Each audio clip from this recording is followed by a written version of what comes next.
Hello students, here our next lecture of class 8th subject science. Okay तो हम अपना chapter पढ़ रहे थे माइक्रो ऑर्गेनिज्म फ्रेंड्स एंड फो हम पढ़ रहे थे। हमने स्टार्ट कर दिया था चैप्टर और हमने काफ़ी कुछ इसमें सीख लिया था, फर्मेंटेशन की प्रोसेस सीख ली थी।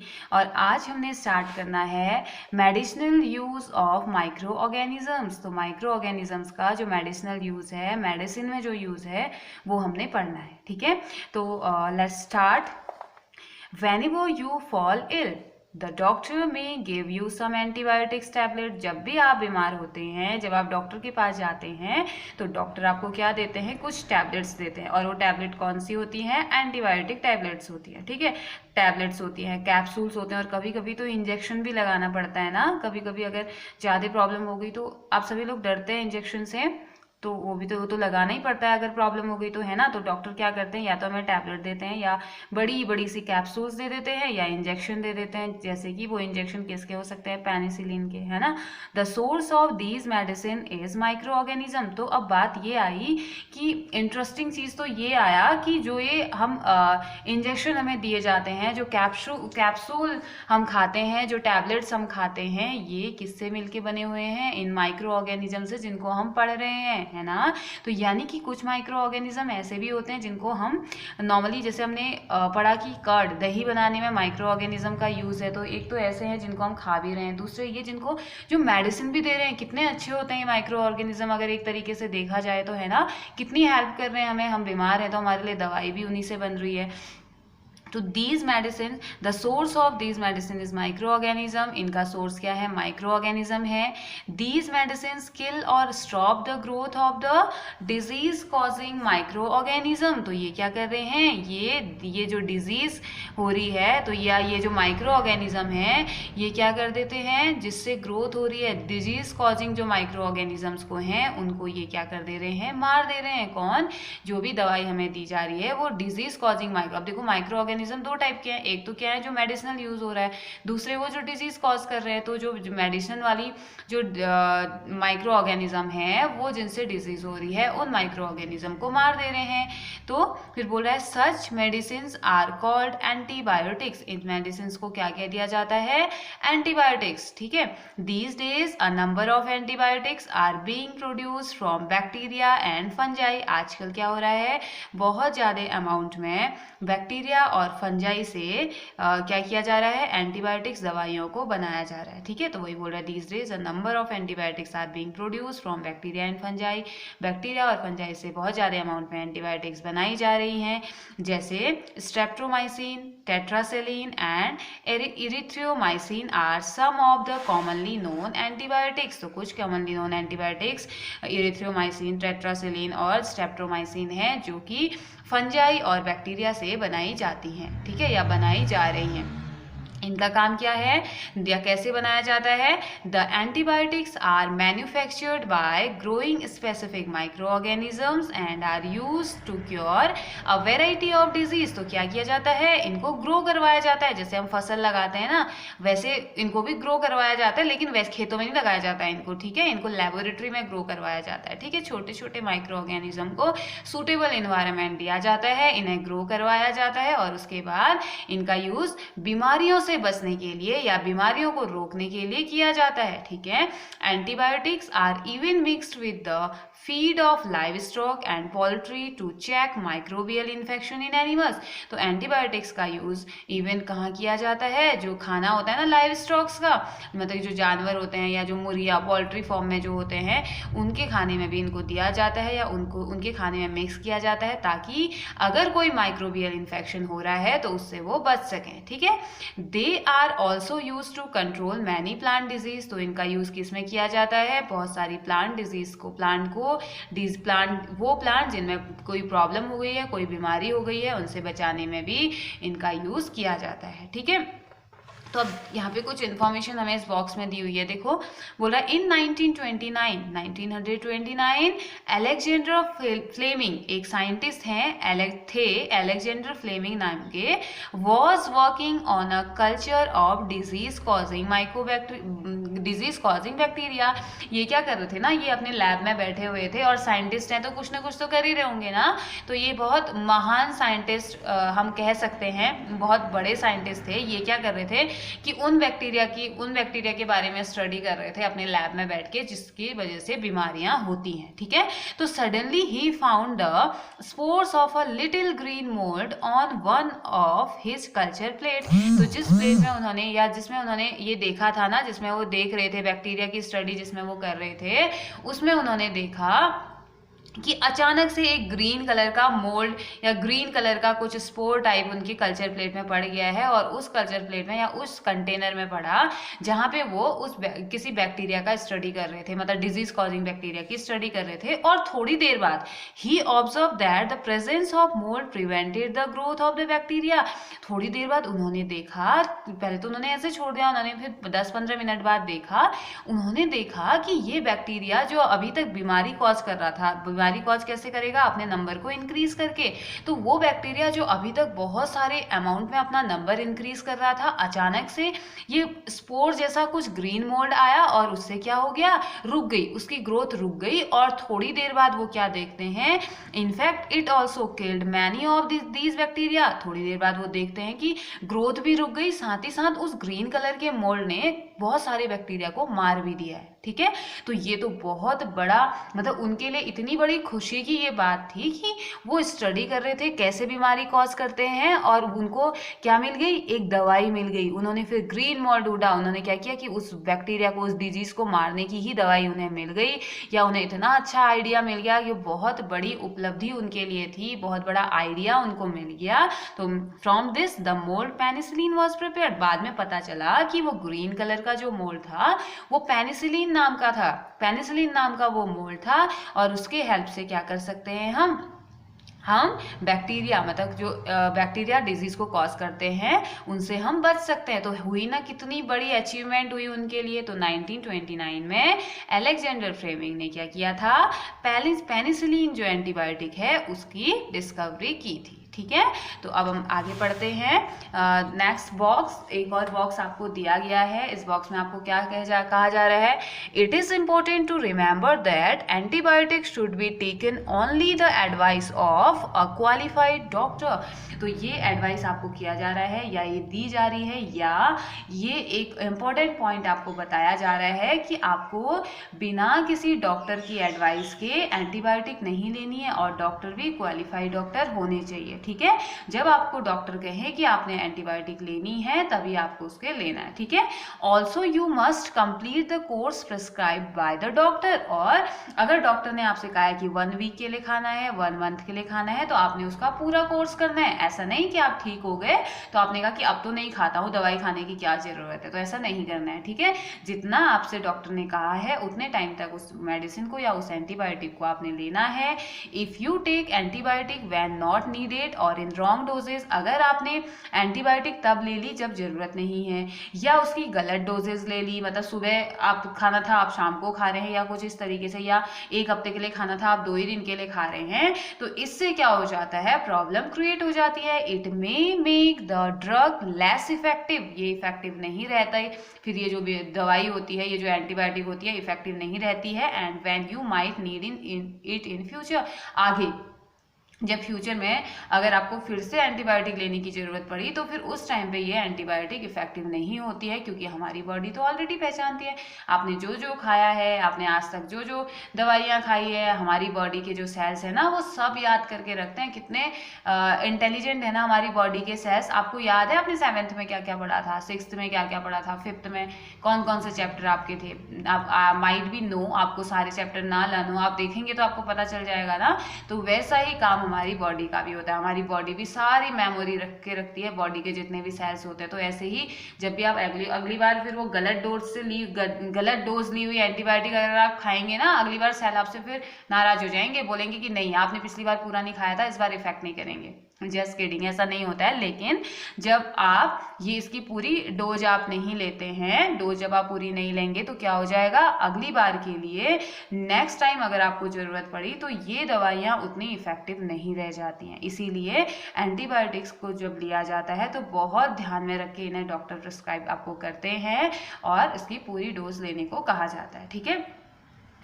Also, antibiotics taken unnecessarily may kill the beneficial bacteria in the body। अगर आप बिना ज़रूरत के आप एंटीबायोटिक्स ले रहे हैं और ऐसे ही रॉन्ग डोजेज आप उसकी ले रहे हैं, तो ये क्या करता है, हमारी बॉडी में प्रेजेंट जो अच्छे बैक्टीरिया होते हैं, जो बेनिफिशियल बैक्टीरिया होते हैं, फायदेमंद जो बैक्टीरिया होते हैं हमारी बॉडी के लिए, उनको भी ये मार देते हैं। ठीक है। Antibiotics however are not effective against cold and flu as these are caused by viruses. तो एंटीबायोटिक्स सिर्फ एंटीबायोटिक्स नॉर्मली बैक्टीरिया के लिए होते हैं, ना कि वायरसेस के लिए। तो इसीलिए जो एंटीबायोटिक है वो बहुत ज़्यादा इफेक्टिव नहीं होते हैं। जब आपको जुकाम या फ्लू जब हो जाता है तो उस टाइम के लिए इफेक्टिव नहीं होते हैं, क्योंकि ये जो डिजीज होती है ये वायरस की वजह से होती है। ठीक है। तो आई होप आपको इतना समझ में आ गया है। Now our next topic is vaccine. ठीक है। तो यहाँ पे हमारी देखो पहेली आपकी फ्रेंड आ गई है, पहेली कुछ कहना चाह रही है। पहेली कह रही है why are children infants given vaccination. बच्चों को और बहुत छोटे बच्चों को, मतलब कि जो बहुत छोटे न्यूबॉर्न बेबी हैं उनको वैक्सीनेशन क्यों कराया जाता है, इंजेक्शन क्यों दिए जाते हैं, उन्हें दवाइयाँ क्यों दी जाती हैं। ठीक है। तो चलिए देखते हैं क्यों ऐसा होता है, हमें भी जानना है ना, आप लोगों को भी जानना है ना। आपको भी लगे होंगे ना इंजेक्शंस, जब आप छोटे थे आपको भी ले जाया जाता होगा ना हॉस्पिटल, चलिए आज आपका वैक्सीन लगानी है, आपके वैक्सीनेशन करना है, कहा जाता होगा। स्कूल में भी इवन कभी कभी वैक्सीनेशन करवाया जाता है छोटे बच्चों का। तो चलिए देखते हैं। When a disease carrying microbe enters our body. जब भी कोई डिजीज को लेके कोई भी माइक्रो ऑर्गेनिज्म हमारी बॉडी में एंटर करता है तो the body produce antibodies. Body क्या प्रोड्यूस करती है, टू फाइट द इन्वेडर। तो बॉडी क्या करती है, जो हमारी बॉडी में, इन्वेडर मीन्स नॉर्मली आक्रमणकारी, घुसने वाला। तो हमारी बॉडी में जो घुसा हुआ है ना, कौन, डिजीज को लेके जो माइक्रोब घुसा हुआ है, हमारी बॉडी जल्दी से उसके लिए क्या बनाना स्टार्ट कर देती है, एंटीबॉडीज। ठीक है। हमारी बॉडी का काम होता है, बॉडी में इसके लिए मेडिसिन खाने की जरूरत नहीं पड़ती है बेटा। एंटीबॉडीज तभी बनेगी जब आप हेल्दी होंगे, आपका इम्यून सिस्टम स्ट्रांग होगा। इम्यून सिस्टम कैसे स्ट्रांग होगा, अच्छी अच्छी चीज़ें खा के, घर की बनी हुई चीज़ें खा के। आप बहुत सारी हरी सब्जियां खाइए, आप दूध पीजिए, इनसे आपका इम्यून सिस्टम हेल्दी होगा। इम्यून सिस्टम हेल्दी होगा तो अगर कोई बीमारी आपके अंदर आ भी रही है ना, तो आपकी बॉडी की सेल्स जल्दी से एंटीबॉडीज बना देती है। ठीक है। तो फिर बोल रहा है the body also remember how to fight the microbe if it enter again. और पता है इंटरेस्टिंग चीज़ क्या है ना, जैसे आज आपको बुखार हो गया, सपोज आपको नहीं, चलो मुझे बुखार हो गया, तो आज क्या हुआ, मेरी बॉडी ने एंटीबॉडीज बना दी कि हमने फाइट कर ली। अब नेक्स्ट टाइम जब बुखार आएगा ना, बॉडी को याद रहता है मैं लास्ट टाइम मैंने एंटीबॉडीज कैसे बनाई थी। तो कितना इंटरेस्टिंग है ना, बॉडी को हमें सारी चीज़ें याद रहती है हमारी कि अरे लास्ट टाइम मैंने ऐसे बुखार के लिए एंटीबॉडी बनाई थी, अरे लास्ट टाइम मैंने जुकाम के लिए ऐसे एंटीबॉडी बनाई थी। उनको सब पता रहता है, कोई भी बीमारी हो ना, सबकी अलग अलग मैकेनिज्म होती है। जैसे हर क्वेश्चन का आंसर अलग अलग होता है ना, वैसे एंटीबॉडीज बनाने के लिए सबकी मैकेनिज्म अलग अलग होती है हर बीमारी के लिए, और उनको सब याद रहता है कैसे बनाना है। हमारी बॉडी को सब याद रहता है कि लास्ट टाइम मैंने इसके लिए कैसे एंटीबॉडी बनाई थी, उस बीमारी के लिए कैसे बनाई थी, तो ये उन्हें सब याद रहता है। ठीक है।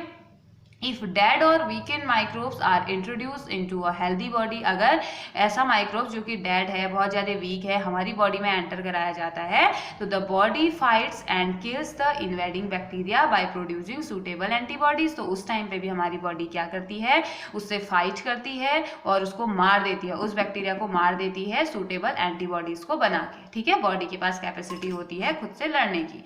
तो the antibodies remain in the body and we are protected from disease causing microbes. तो उसके बाद जो एंटीबॉडीज होती हैं वो हमारी बॉडी में प्रेजेंट रहती है और जितनी भी उससे रिलेटेड जितनी भी डिजीज कॉज करने वाले माइक्रोब्स आएंगे उनको मारते रहती है। ठीक है।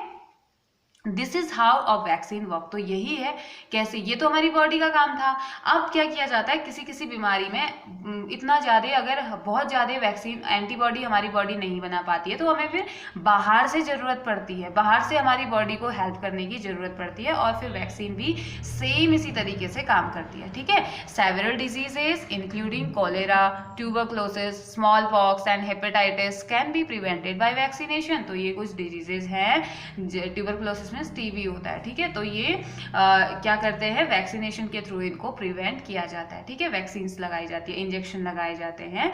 तो ये अभी मैं आपको आगे एक और इंटरेस्टिंग चीज आपको बताऊंगी। तो चलिए, Edward Jenner discovered the vaccine for small pox. तो स्मॉल पॉक्स पता है आपको क्या था ना, स्मॉल पॉक्स एक बहुत ही ज़्यादा फैल चुकी थी। 1798 में इन्होंने इसके लिए वैक्सीन बनाई थी, लेकिन एडवर्ड जेनर जब स्टडी कर रहे थे तो उस टाइम पे इनके ना उस टाइम पे बहुत ज़्यादा अमाउंट में स्मॉल पॉक्स फैल गया था। और इतने, जैसे अभी कोरोना फैला हुआ है ना बेटा, वैसे ही ये जो स्मॉल पॉक्स था ये भी फैला था। हजारों लाखों लोगों की डेथ हो रही थी उस टाइम पे, और एडवर्ड जेनर भी लगे हुए थे कि जैसे अभी सभी साइंटिस्ट लगे हुए हैं ना कैसे कोरोना की वैक्सीन आ जाए।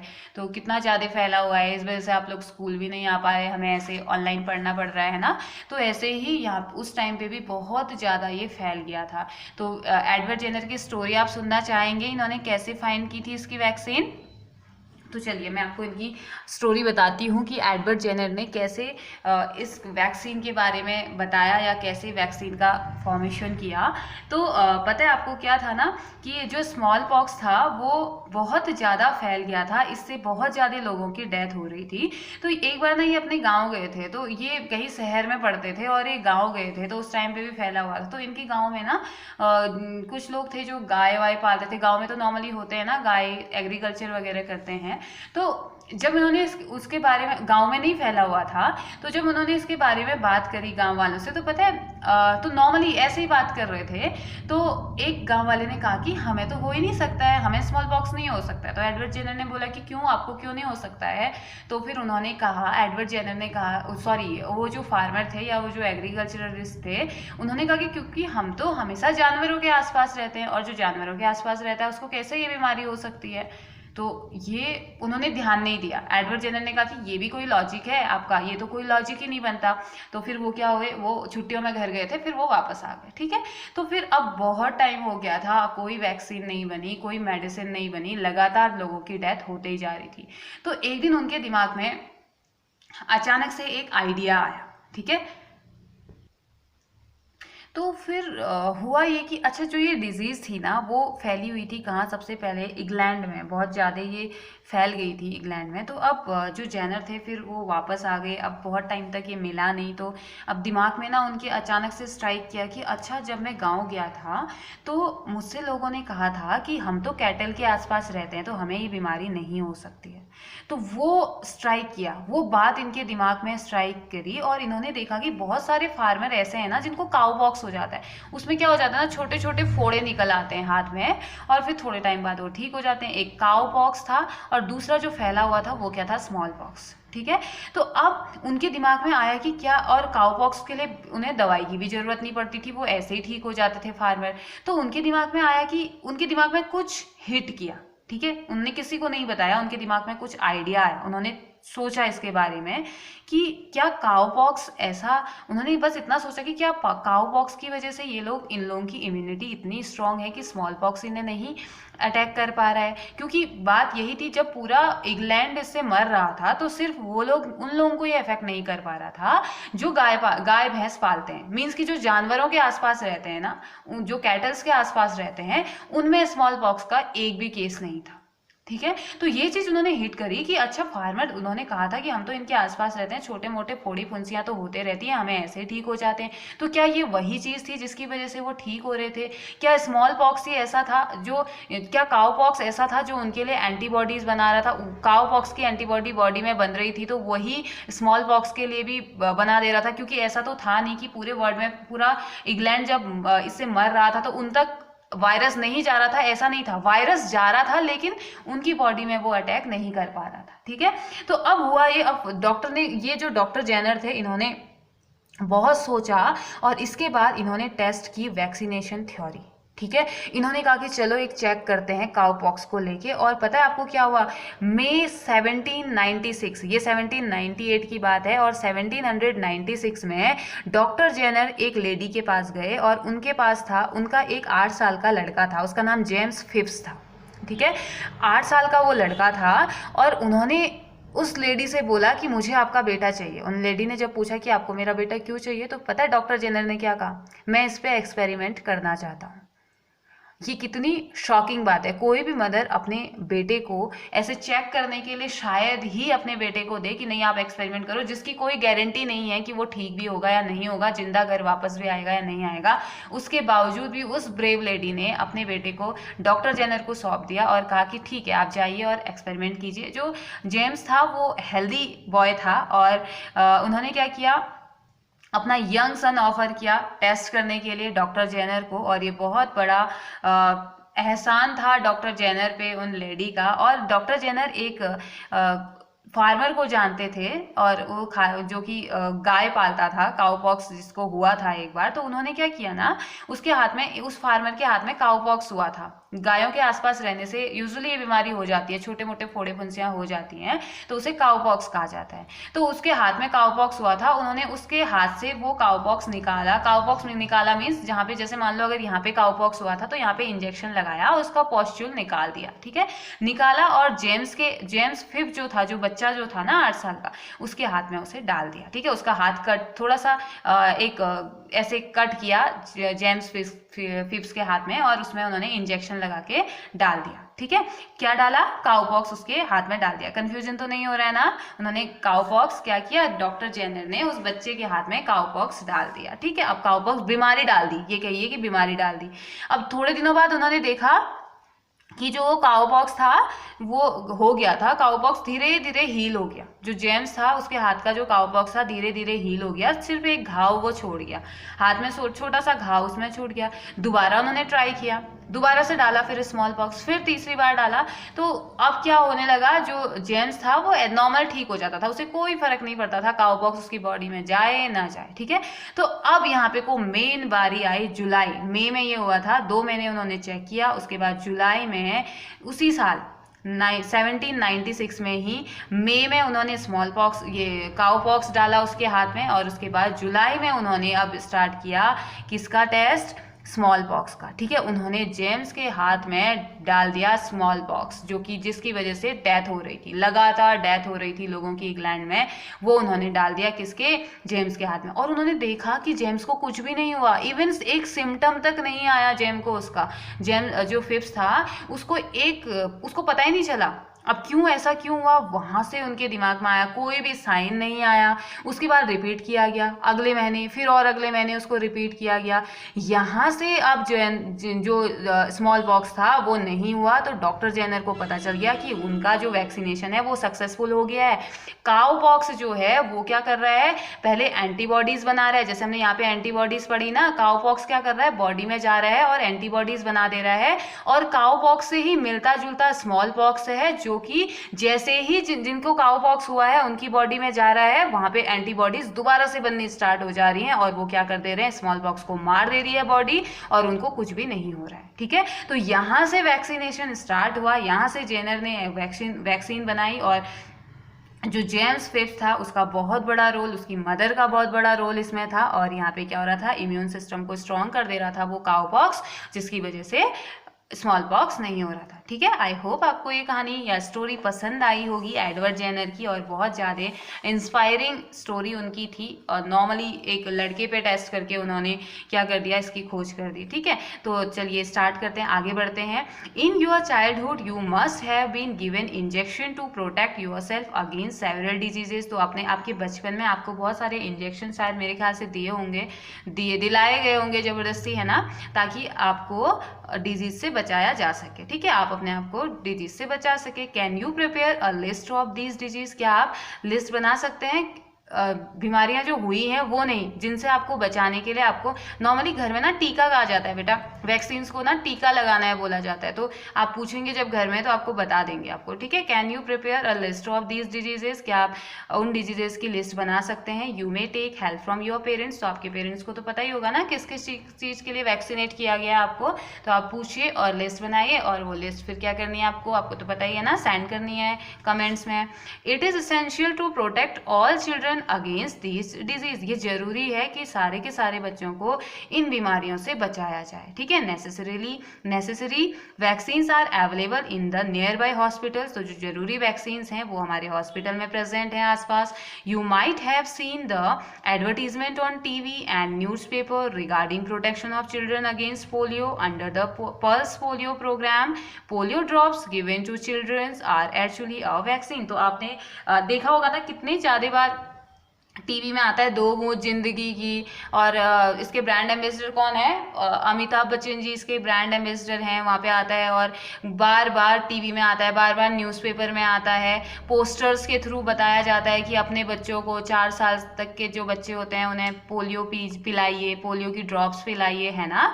तो ये कौन से प्रोग्राम के अंदर होता है, पल्स पोलियो प्रोग्राम के अंदर ये प्रोग्राम चलाया जाता है। इसका मेन है कि पोलियो को ख़त्म करना है, ठीक है। पोलियो लगभग अप्रॉक्स या पोलियो ख़त्म हो गया है 2014 में, लेकिन फिर भी अभी ये दोबारा ना आ जाए इसलिए पोलियो की ड्रॉप पिलाई जाती है, ठीक है। पोलियो ड्रॉप खुद में क्या है, एक वैक्सीन है। अब देखिए एक और इंटरेस्टिंग चीज़ आपको यहाँ से पता चलेगी, शायद मैंने आपको पहले भी बताया होगा, पोलियो क्या है, एक वायरस है, ठीक है। पोलियो एक बीमारी है जिससे हाथ पैर बहुत वीक हो जाते हैं, हैंडीकैप टाइप हो जाते हैं, काम नहीं कर पाते हैं।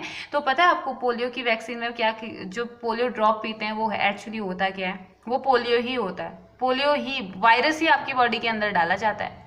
अब आप कहेंगे कि वायरस डाला जाता है तो फिर हम बचेंगे कैसे, इससे बचने के लिए तो हमें पोलियो की ड्रॉप पिलाई जाती है, और फिर आप कह रहे हैं कि पोलियो ही पिलाया जाता है, तो कितना इंटरेस्टिंग है ना। यस बेटा, ये सही है कि हमें पोलियो जब पिलाई जाती है तो पोलियो की बीमारी ही अंदर डाली जाती है, लेकिन बहुत छोटे से अमाउंट में, माइनर अमाउंट में, ताकि पोलियो जो है हमारी बॉडी के अंदर जाए, और छोटे से अमाउंट में जाएगा तो हमारी बॉडी ना बहुत जल्दी उसके लिए एंटीबॉडी बनाएगी, उसे जल्दी जल्दी मार देगी। और फिर कभी ऐसा हुआ कि पोलियो का वायरस बड़े अमाउंट में अगर चले गया हमारी बॉडी के अंदर, तो बॉडी पहचान लेगी, अच्छा तो ये तो वही वाला पोलियो है, इसके लिए मैंने ऐसे एंटीबॉडी बनाई थी, तो वो खत्म कर देगा, पोलियो होने ही नहीं देगा बॉडी, है ना। तो इसलिए पोलियो की ड्रॉप पिलाई जाती है, और पोलियो ड्रॉप क्या होती है, वैक्सीन ही होती है, इसे इंजेक्शन की फॉर्म में ना देके माउथ से ओरल फॉर्म में दिया जाता है, ठीक है। A world wide campaign against small pox has finally lead to the eradication from most parts of the world. तो अब बहुत जो स्मॉल पॉक्स है फाइनली, अब इसका इरेडिकेशन मतलब होता है नाश हो जाना या ख़त्म हो जाना, तो अब फाइनली वर्ल्ड के बहुत ज़्यादा पार्ट से, बहुत ज़्यादा हिस्सों से ख़त्म हो चुका है। और these days vaccines are made on a large scale from micro organism to protect human and other animals from several diseases. तो आजकल क्या किया जा रहा है, वैक्सीन्स बनाई जा रही हैं किस चीज़ के लिए, बहुत लार्ज स्केल में बनाई जा रही हैं माइक्रो ऑर्गेनिज्म से, ताकि ह्यूमन को क्या कर सकें या अदर एनिमल्स को हम डिजीजेज से बचा सकें, ठीक है। तो जैसे अभी कोरोना के लिए ढूंढ रहे हैं ना वैक्सीन बोल रहे हैं, तो अब तो आपको समझ में आ जाएगा ना वैक्सीन क्या होती है। वैक्सीन जो कि माइक्रो ऑर्गेनिज्म से बनाई जाती है, और वो क्या करती है, हमें डिजीज से प्रोटेक्ट करने का काम करती है, ठीक है। तो अभी बहुत सारे साइंटिस्ट लगे हुए हैं कोरोना वायरस की वैक्सीन बनाने में, होपफुली बहुत जल्दी बन जाएगी, फिर हम स्कूल भी आ जाएंगे, स्कूल में हम पढ़ाई करेंगे, okay. Now our next topic is increasing soil fertility. तो देखिए अभी हमने मेडिसिनल यूज पढ़ा माइक्रो ऑर्गेनिज्म का, अब हम पढ़ेंगे सॉइल की फर्टिलिटी इंक्रीज करने में इनका क्या रोल होता है, ठीक है। सम बैक्टीरिया, अभी हम देखेंगे फिगर 2.7 में, are able to fix nitrogen from the atmosphere to enrich soil with nitrogen and increase its fertility. तो कुछ बैक्टीरिया होते हैं उनके पास एबिलिटी होती है कि वो नाइट्रोजन को एटमोसफियर से मिलने वाली, जो प्लांट होते हैं ना वो डायरेक्टली जो एटमोसफियर में नाइट्रोजन है उसे नहीं ले पाते हैं, तो नाइट्रोजन फिक्सेशन की जरूरत पड़ती है। तो कुछ बैक्टीरिया होते हैं जो एटमोसफियर से नाइट्रोजन को लेते हैं और उसे सॉइल में मिक्स कर देते हैं, ठीक है, ताकि उसकी फर्टिलिटी इंक्रीज हो जाए। These microbes are commonly called biological nitrogen fixers. इनको क्या कह दिया जाता है? बायोलॉजिकल नाइट्रोजन फिक्सर इन्हें कह दिया जाता है। ठीक है, तो ये डायग्राम है किसका? नाइट्रोजन फिक्सिंग साइनोबैक्टीरिया या ब्लू ग्रीन एल्गी से कहा जाता है। ठीक है, तो ब्लू ग्रीन एल्गी और नाइट्रोजन फिक्सिंग बैक्टीरिया भी इसे कहा जाता है। ओके, तो दूसरा क्लीनिंग द इन्वायरमेंट, दूसरा इनका यूज कहाँ है? इन्वायरमेंट को क्लीन करने में। कैसे? Boojho and Paheli has observe the school gardener making manure. तो बूझो और पहेरी ने देखा कि स्कूल में जो गार्डनर है, जो माली है, वो मैन्योर बना रहे हैं। ठीक है, मैन्योर बना रहे थे। Along with their friends they collected waste of plant. अपने फ्रेंड्स के साथ मिलके उन्होंने क्या किया? बूझो और पहेली ने जितना भी वेस्ट था प्लांट का, उसे प्लांट्स का, वेजिटेबल का, फ्रूट्स का और उनके आसपास के घरों से और गार्डन से जितने भी वेस्ट था उनको क्या किया? उन्होंने कलेक्ट किया। They put them in a pit meant for waste disposal. तो उन्होंने एक पिट में उसे डाल दिया जो कि वेस्ट डिस्पोजल के लिए बना हुआ था। ठीक है, तो उसके बाद आफ्टर सम टाइम, थोड़े टाइम बाद, it decompose and got converted to manure. थोड़े दिनों बाद उन्होंने देखा कि वो वहां से डिकम्पोज हो गया है और मैन्योर में वो कन्वर्ट, खाद में वो कन्वर्ट हो गया। मैन्योर मीन्स खाद। ठीक है, तो वो खाद में क्या हो गया है? कन्वर्ट हो गया है, बदल गया है। Boojho and Paheli wanted to know how this had happened. Boojho और पहेली अब कंफ्यूज हो गए। अब बूझो और पहेली बहुत ज़्यादा क्यूरियस हो गए कि ऐसा कैसे हुआ होगा, वो जानना चाहते थे ऐसा कैसे हुआ। ठीक है, तो इसके लिए आपको सबसे पहले दी हुई है एक्टिविटी 2.5। एक्टिविटी 2.5 आपने देखनी है। Take 2 pots and fill each pot half with soil. तो 2 पॉट्स आपने लेने हैं, दोनों को हाफ हाफ सॉइल से भर देना है। Mark them A and B. एक पॉट को ए नेम दे दीजिए, दूसरे को बी नेम दे दीजिए। पुट प्लांट वेस्ट इन पॉट ए। तो जो प्लांट वेस्ट है उसमें, जो प्लांट वेस्ट है उसे पॉट ए में डाल दीजिए। And things like polythene bag, empty glass bottles and broken plastic toys in pot B. तो जो प्लास्टिक के बैग्स होते हैं, पॉलीथीन होता है, जो ग्लास की जो बॉटल होती हैं शीशे की, और प्लास्टिक के जो आपके खिलौने हैं उनको पॉट बी में डाल दीजिए। Put the pot aside. Side रख दीजिए पॉट्स को। Observe them after 3 to 4 week. 3-4 हफ्तों बाद, यानी कि 1 महीने के आसपास उन्हें देखिए, उसके बाद आप उन्हें ऑब्जर्व कीजिए। ठीक है, तो क्या होगा? Do you find any difference in the contents of the 2 pot. क्या उसमें जो आपने कंटेंट डाला है, जो आपने वेस्ट डाला है, उनमें कोई डिफरेंस आपको दिखेगा या दिखा? इफ सो, अगर दिखा, व्हाट इज द डिफरेंस? क्या डिफरेंस होगा या क्या डिफरेंस था? You will find that plant waste in a pot A. आप पाओगे कि जो प्लांट वेस्ट था, जो हमने पॉट ए में डाला था, हैज बीन डिकम्पोज, वो डिकम्पोज हो चुका है। How does this happen? ये ऐसा कैसे हुआ? The plant waste has been converted into manure by the action of microbes. तो जो प्लांट वेस्ट था उसमें बहुत सारे माइक्रो ऑर्गेनिज्म आए, उसमें उन्होंने रिएक्शन करी और उसे किस में कन्वर्ट कर दिया? मैन्योर में, खाद में कन्वर्ट कर दिया।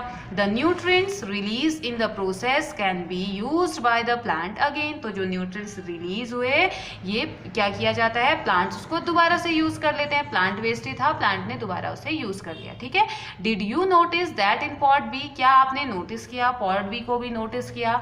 The polythene bag, empty glasses, bottles and broken toy parts did not undergo any such change. आपने देखा होगा या आप देखेंगे पॉट बी में कि उनमें तो कुछ भी चेंज नहीं आया, आपने जैसे रखे थे वो वैसे ही हैं। ठीक है, the microbes could not act on them and convert them into manure. तो ये चीज़ें बहुत डेंजरस होती हैं बेटा, इसमें माइक्रोब्स एक्ट नहीं कर पाते हैं, उसको मैन्योर में कन्वर्ट नहीं कर पाते हैं। तो सालों साल ये ऐसे ही रह जाते हैं और हमारे इन्वायरमेंट को हार्म पहुंचाते हैं। ठीक है, तो हमें प्लास्टिक बैग्स का, इनका यूज़ नहीं करना चाहिए। You often see large amount of dead organic matter in the form of decaying plants and sometime dead animal on the ground. तो आपने देखा होगा बहुत ज़्यादा अमाउंट में dead organic matter in the form of decaying plants, सड़े गले plants के फॉर्म में देखा होगा। और कभी कभी आपने ग्राउंड में मरे हुए एनिमल्स को भी देखा होगा जो कि मर गए हैं। ठीक है, you find that they disappear after some time. लेकिन आपने ऐसा भी देखा होगा कि थोड़े टाइम बाद जिस एनिमल की डेथ हुई है, जिससे बहुत ज़्यादा स्मेल आ रही थी, वो थोड़े दिनों बाद खत्म हो जाता है। 4-5 दिन बाद हमें नजर ही नहीं आता है, इवन तब भी जब किसी ने उसको टच भी नहीं किया होता है, किसी ने कहीं नहीं डाला होता है, लेकिन वो वहीं से गायब हो जाता है। ऐसे ही सड़े गले जो प्लांट पार्ट्स होते हैं वो भी गायब हो जाते हैं। तो दिस ये ऐसा कैसे होता है? You find that they disappear after some time, तो this is because the micro organisms decompose dead organic waste of plant, यानी plants and animal converting them into simple substance. तो ये कैसे होता है? कुछ माइक्रो ऑर्गेनिज्म आते हैं, वो उसे क्या कर देते हैं, जो सड़ी गली और जो डेड ऑर्गेनिक वेस्ट होता है प्लांट और एनिमल का, उसे सिंपल सब्सटेंस में कन्वर्ट कर देते हैं या सॉइल में उसे मिक्स कर देते हैं। ठीक है, इसका मतलब ये इन्वायरमेंट को क्लीन कर रहे हैं, वरना कितनी स्मेल आती, सोचो कितनी गंदगी हो जाती जगह जगह। तो ये इन्होंने क्या किया, उसे क्लीन करने का काम किया। ठीक है, these substances are again use by other plants and animal. इन सब्सटेंसेस का यूज दोबारा से प्लांट और एनिमल करते हैं। कैसे? सॉइल में मिक्स हो जाता है न्यूट्रिएंट, तो सॉइल में मिक्स हो जाएगा तो वो न्यूट्रिएंट्स प्लांट्स ले लेंगे, फिर प्लांट में जो फ्रूट वगैरह लगेंगे वो एनिमल्स खा लेते हैं, है ना। दस microorganism can be used to degrade the harmful and smelly substance and thereby clean up the environment। तो माइक्रोऑर्गेनिजम्स क्या कर देते हैं, किस चीज़ के लिए यूज़ किए जा सकते हैं? हार्मफुल और जो बहुत ज़्यादा स्मेली सब्सटेंस होते हैं, जिनसे स्मेल आती है, उनको डिग्रेड, उनको ख़त्म करने के लिए, उनका जैवीकरण करने के लिए यूज़ कर सकते हैं, और वो फिर क्या कर देंगे, हमारे इन्वायरमेंट को क्लीन कर देते हैं। ठीक है, हमारे इन्वायरमेंट को क्लीन करने में वो हमारी हेल्प करते हैं। ठीक है, तो आई होप आप लोगों को ये समझ में आ रहा है, इंटरेस्टिंग भी लग रहा होगा कैसे हो रहा है ना। तो नाउ नेक्स्ट 2.4 है हमारा harmful micro organisms. Harmful micro organisms क्या होते हैं या कौन कौन से होते हैं? तो micro organisms are harmful in many ways. Micro organism बहुत ज़्यादा तरीके से या बहुत ज़्यादा हार्मफुल भी हमारे लिए होते हैं। Some of the micro organism cause diseases in human beings, plants and animal. बहुत सारे माइक्रो ऑर्गेनिजम्स ऐसे होते हैं, या इनमें से कुछ माइक्रो ऑर्गेनिज्म ऐसे होते हैं जो कि प्लांट में, एनिमल में, ह्यूमन बींग में बीमारी को पैदा करते हैं या डिजीज को कॉज करते हैं। ठीक है, such disease causing micro organisms are called pathogen. तो इस टाइप के माइक्रो ऑर्गेनिज्म को जो कि डिजीज कॉज करते हैं उन्हें क्या कहा जाता है? पैथोजेंस कह दिया जाता है। ठीक है, some micro organisms spoil food. कुछ माइक्रो ऑर्गेनिजम्स ऐसे होते हैं जो कि खाने को खराब कर देते हैं, हमारे कपड़ों को खराब कर देते हैं, लेदर खराब कर देते हैं। Let's us study more about their harmful activity. तो अब इसके बारे में हम स्टडी करेंगे, उनकी और ज़्यादा हार्मफुल एक्टिविटीज़ क्या क्या हैं, कितने तरीक़ों से वो हमें हार्म पहुंचा सकते हैं, कितनी प्रॉब्लम वो क्रिएट कर सकते हैं। तो ये सारी चीज़ें हमने पढ़नी है हमारे नेक्स्ट सेक्शंस में। ठीक है, तो अब क्या करना है, आपने आज के लिए हम इतना ही पढ़ेंगे। आपने क्या करना है, आज हमने पढ़ लिया ना, इतना सारा आज हमने पढ़ लिया। आपने जेनर की, एडवर्ड जेनर की स्टोरी भी सुन ली। तो अब आपने क्या करना है, सारा जितना हमने अभी तक पढ़ रखा है इस चैप्टर में उसे रिवाइज करना है। आपको जो होमवर्क दिया जाता है आप वो होमवर्क कीजिए, उसके आंसर्स बताइए, और उसके बाद आपने एक एक वर्ड पढ़ना। आपको जो समझ में नहीं आ रहा है आप मुझे मैसेज करके आप पूछ सकते हैं। आपको जो भी समझ में नहीं आ रहा है आप पूछिए, और जो आपको काम दिया जा रहा है आप वो काम कीजिए, और सारे 1 by 1 सारी जितने भी आपको पढ़ाया जा रहा है सबको 1 by 1 पढ़िए, पैराग्राफ वाइज पढ़िए, तो आपके सारे टॉपिक्स क्लियर हो जाएंगे, और फिर आपके सारे क्वेश्चन आंसर्स भी मेरे बताने से पहले ही आप आंसर कर दोगे सारी चीज़ों को। तो हमारे नेक्स्ट लेक्चर में हम क्या पढ़ेंगे, disease causing micro organisms in humans पढ़ेंगे। ह्यूमन में कौन कौन से माइक्रो ऑर्गेनिज्म ऐसे हैं जो ह्यूमंस में डिजीज को कॉज करते हैं, हम ये पढ़ेंगे। ठीक है, और फिर साथ इसके बाद क्या है हमारे देखिए एक टेबल भी हमें दी गई है, ह्यूमन डिजीज और इसकी वजह से कॉजगेटिव माइक्रो ऑर्गेनिज्म, कौन सा माइक्रो ऑर्गेनिज्म कॉज करता है, mode of transmission, preventive measures हम ये पढ़ेंगे, कैसे हम बच सकते हैं उनसे, ये पढ़ेंगे। फिर हमें एक टेबल और दे रखी है, देखिए plant disease micro organism, mode of transfer, कैसे ट्रांसफ़र होता है, कैसे किसके थ्रू होता है, कहाँ से हमें कहाँ नहीं जाना चाहिए, ये सारी चीज़ें। फिर फूड पॉइजनिंग नेम आपने बहुत सुना होगा ना, हम इसके बारे में भी जानेंगे, फूड पॉइजनिंग क्या होता है, कैसे पॉइजन बन जाता है फूड से, और फूड प्रिजर्वेशन, अब कैसे बचाएं इन माइक्रो ऑर्गेनिज्म से, अपने खाने को कैसे बचाएं, हम ये पढ़ेंगे। बहुत सारी चीज़ें हैं, केमिकल मेथड, अलग अलग टाइप की मेथड है। फिर देखिए नाइट्रोजन फिक्सेशन, मैंने भी बताया था, एटमॉस्फेयर से डायरेक्टली नाइट्रोजन नहीं ले पाते हैं, प्लांट या सॉइल में नहीं हो पाता है, तो उसके लिए क्या चाहिए होते हैं, कुछ बैक्टीरिया की ज़रूरत पड़ती है जो नाइट्रोजन को फिक्स करते हैं, उनको नाइट्रोजन फिक्सर कहा जाता है। तो उनके बारे में हम पढ़ेंगे, नाइट्रोजन फिक्सेशन, और फिर हम नाइट्रोजन साइकिल अपनी पढ़ेंगे। ठीक है, बहुत ही इंटरेस्टिंग साइकिल ये होती है नाइट्रोजन साइकिल। इसके बारे में भी हम पढ़ेंगे और फिर हमारा चैप्टर कंप्लीट हो जाएगा। तो हम अपने क्या करेंगे, बुक फिलिंग और क्वेश्चन आंसर्स फिर हम करेंगे और उसके बाद हमारा नया chapter synthetic fibre and plastic start हो जाएगा। ठीक है, तो अभी तक आप जितना हमने पढ़ा है उसको रिवाइज कीजिए और जो आपको नहीं आ रहा है वो आप पूछ सकते हैं। और मैंने आपको होमवर्क भी दिया है ना। होमवर्क क्या है आपका, आपने क्या करना है, list, can you prepare a list of this disease, आपने डिजीज की लिस्ट प्रिपेयर करनी है जिसके लिए आपको वैक्सीनेट किया गया है आज तक। ठीक है, बचपन से आज तक आपको किस किस चीज़ का टीका लगाया गया है, किस किस चीज़ के लिए इंजेक्शंस लगाए गए हैं, किस किस चीज़ के लिए आपको वैक्सीनेट किया गया है, उसकी लिस्ट आपने बनानी है। कैसे, अपने पेरेंट्स से पूछ के। ठीक है, अपने पेरेंट्स से पूछिए, वो आपको बताएंगे कि किस किस चीज़ के लिए बताया गया है, लगाया गया है, और लिस्ट बना के आप मुझे सेंड कीजिएगा। ठीक है, तो हैव ए नाइस डे बेटा।